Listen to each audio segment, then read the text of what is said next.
Hello, हाय, नमस्कार. आज इतकी छान रेसिपी तुमच्याबरोबर शेअर करते ना. आंब्याचं सीझन चाललं आहे आणि मँगोचा शिरा तर हा झालाच पाहिजे. त्याच्यामुळे व्हिडिओ शेवटपर्यंत नक्की बघा. वेळ न घालवता आपण आपल्या आंब्याच्या शिऱ्याला सुरुवात करूया. इथे मी 2 मस्तपैकी हापूस आंबे घेतलेले आहेत. तुम्ही रेडीमेड मँगोचा पल्पसुद्धा वापरू शकता, पण असं डायरेक्ट आपण फ्रेश असा आंब्याचा पल्प घेऊन जर शिरा केलात ना, तर त्याची टेस्ट पण खूप छान येते. मेन म्हणजे कलर छान येतो. आपल्याला आर्टिफिशियल कलर वगैरे टाकायची काहीही गरज लागत नाही.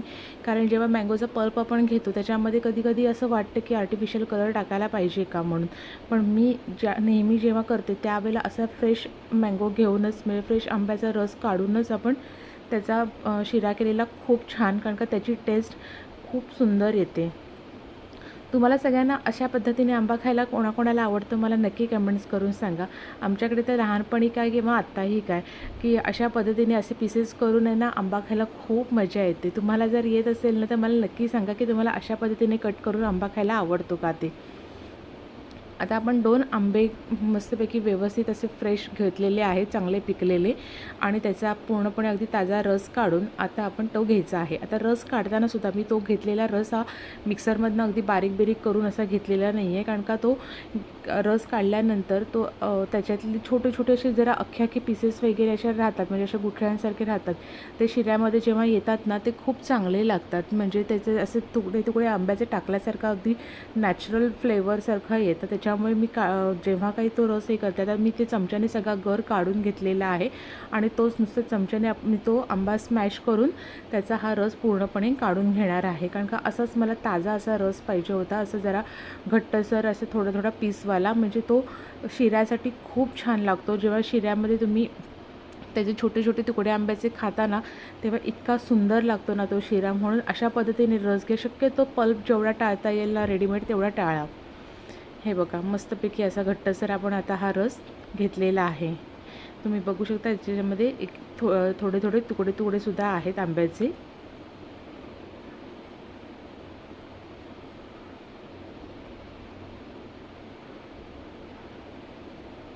असा हा 2 हापूस आंब्याचा आपण रस हा घेतलेला आहे.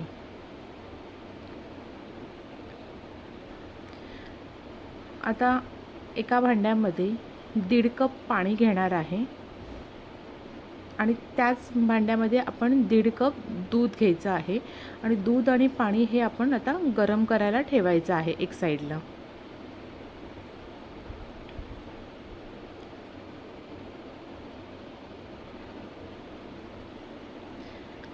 आता दूध आणि पाणी आपलं गरम होतं आहे, तोपर्यंत आपण एका भांड्यामध्ये, ज्या भांड्यामध्ये आपल्याला शिरा करायचा आहे, त्याच्यामध्ये अर्धा कप तूप घेतलेलं आहे. साजूक तूप चांगलं घेतलेलं आहे. अर्धा कप तूप चांगलं गरम झालं, पूर्णपणे तूप चांगलं व्यवस्थित गरम झालं की त्याच्यामध्ये मेजरिंग कपचा 1 कप, म्हणजे त्या वाटी जे तुम्ही असं प्रमाण ठेवाल किंवा मेजरिंग कपचे कप असतील तर तसं ते सगळं प्रमाण ठेवून द्या. ते 1 कप आपण रवा घ्यायचा आहे. रवा जाडा बारीक कोणताही घेतला तरी चालेल, पण शिऱ्याला शक्यतो जाडा रवा असा घेतात, तो चांगला असतो. आणि तो तुपामध्ये खमंग असा भाजायचा आहे, करपवायचा नाही आहे. असाच नुसता मस्तपैकी एकदम मीडियम फ्लेमवरती मस्त तुपामध्ये पूर्णपणे इतका खमंग भाजायचा की त्या रव्याचा कलर आहे तो थोडा चेंज होत जातो आणि रवा आहे ते थोडंसं तूप सोडायला सुरुवात करतं. त्याच्यामुळे आपण रवा हा पूर्णपणे मस्तपैकी थोडा एक 5 मिनटं तरी जास्त असा भाजून घ्यायचा आहे, की जेणेकरून आपला शिरा अजून छान लागतो.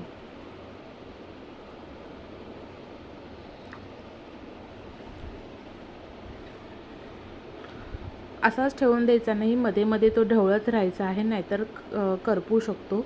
लगेच रवा करपतो, त्याच्यामुळेच कंटिन्यू जितका ढवळता येईल तेवढा ढवळायचं आणि त्याला तूप सुटेपर्यंत, म्हणजे तिथे भरपूर तूप सुटत नाही, पण बऱ्यापैकी असं सुका होत नाही. तुपाचं प्रमाण थोडंसं कमी ठेवलं ना तुम्ही, तर नंतर शिरा पण आहे ना आपला असा अगदी असं सुका वगैरे होऊन जातो. त्याच्यामुळे तूप, पाणी, दूध ह्याचं प्रमाण परफेक्ट सांगितलेलं आहे. या मेजरिंगने जे तर तुम्ही शिरा केलात ना, तर तुमचा शिरा अगदी मस्तपैकी मऊसूत ओलसर असा अगदी राहू शकतो. सुका होत नाही, म्हणजे अगदी शिजल्यानंतर गार झाल्यानंतर सुद्धा सुका वगैरे असं होत नाही. आता आपलं रवा छान भाजलेला आहे, तुम्ही बघू शकता रव्याचा कलर पण थोडा चेंज झाला आहे. दूध आणि पाणी गरम झालेलं आहे ते आता त्याच्यामध्ये टाकायचं. आता एक काळजी घ्यायची, दूध आणि पाणी टाकताना शिंतोडे उडू शकतात, हातावर येऊ शकते वाफ, त्याच्यामुळे अगदी काळजीपूर्वक करा, नाहीतर शिरा करताना तुम्हाला चटका बसू शकतो. त्याच्यामुळे दूध आणि पाणी रव्यामध्ये टाकलं की लगेच त्याचे शिंतोडे वगैरे उठतात, त्यामुळे अलगद अगदी ते सगळं गोष्टी केल्या पाहिजे की जेणेकरून आपल्याला काही त्रास होता कामा नये. आता व्यवस्थित सगळं मिक्स करून घ्यायचं, कुठेही कुठंही पडत नाही आहे ना ते बघायचं, एक दोनदा चांगलं ढवळून घ्यायचं आणि झाकण ठेवून 5 मिनटाची फक्त एक वाफ काढून घ्यायची आहे आपल्याला.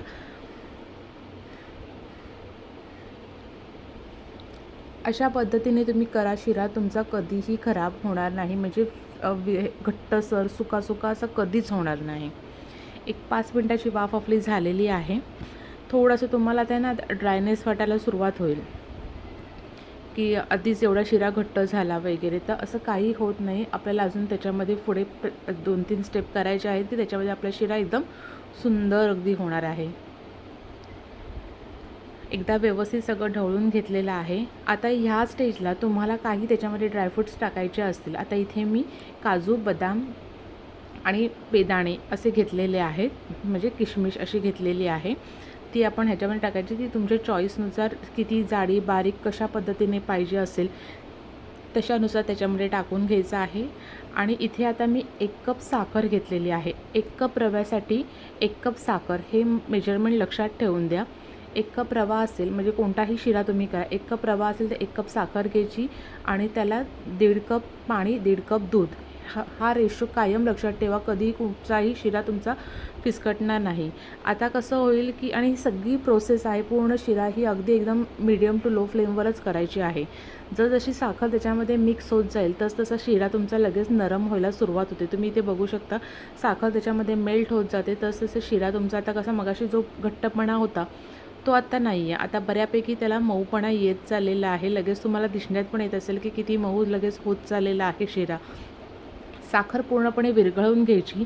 आपली ती साखर विरघळताना ते ड्रायफ्रूट्स पण आपण त्याच्यात टाकलेले आहेत, ते सुद्धा छानपैकी नरम व्हायला सुरुवात होतात. साखर विरघळेपर्यंतच आपल्याला हे ढवळून घ्यायचं आहे, जास्त अगदी काय आता शिजवायचं नाही आहे. फक्त साखर सगळी विरघळेपर्यंत आपण हे ढवळून घेतो आहे की कुठेही असं हे राहता कामा नाही, गुठळी वगैरे. पूर्ण प्रत्येक दाण्याला आपल्या रव्याचा गोडपणा आला पाहिजे, म्हणून ढवळताना लक्ष ठेवा की कुठेही गुठळी नाही आहे ना. आता साखर विरघळलेली आहे, जो आता आपण आंब्याचा रस काढलेला होता तो असा सगळ्याच्या सगळा आपण त्याच्यामध्ये टाकून घ्यायचा आहे. इथे मी कुठेही आर्टिफिशियल कलर वापरला नाही आहे. आपल्या आंब्यालाच इतका छानपैकी मस्तपैकी हापूस आंबा अगदी फ्रेश घेतलात ना की त्याला कलर्स बघा इतका छान आलेला आहे ना की तोच आपल्या शिऱ्याला आपला तो कलर देतो. त्यामुळे आपल्याला इथे कुठचाही आर्टिफिशियल कलर वापरायचा नाही आहे. सगळा रस आपण त्याच्यामध्ये काढून घेतलेला आहे आणि अलगद अगदी तो सगळा व्यवस्थित आपण मिक्स करून घेऊया आता शिऱ्यामध्ये.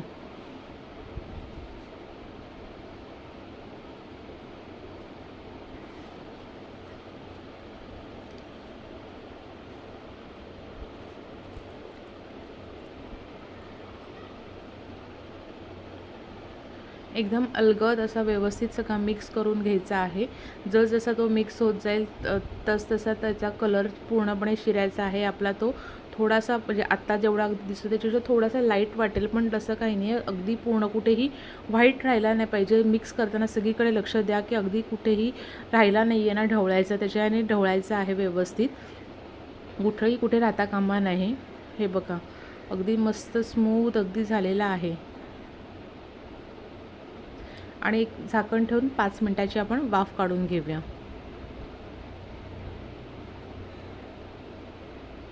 आणि असं सुंदरपैकी परत मी याचा थोड्याशा हापूस आंब्याने त्याला गार्निशिंग केलेलं आहे. केशरवरनं टाकलेलं आहे. केशर वगैरे टाकणं हे तुमच्या चॉईसवरती आहे. आणि सुंदर असा आपला हा आंब्याचा शिरा तयार झाला आहे. रेसिपी आवडली असेल तर रेसिपीला लाईक करा, चॅनलला सबस्क्राईब करा. थँक्यू.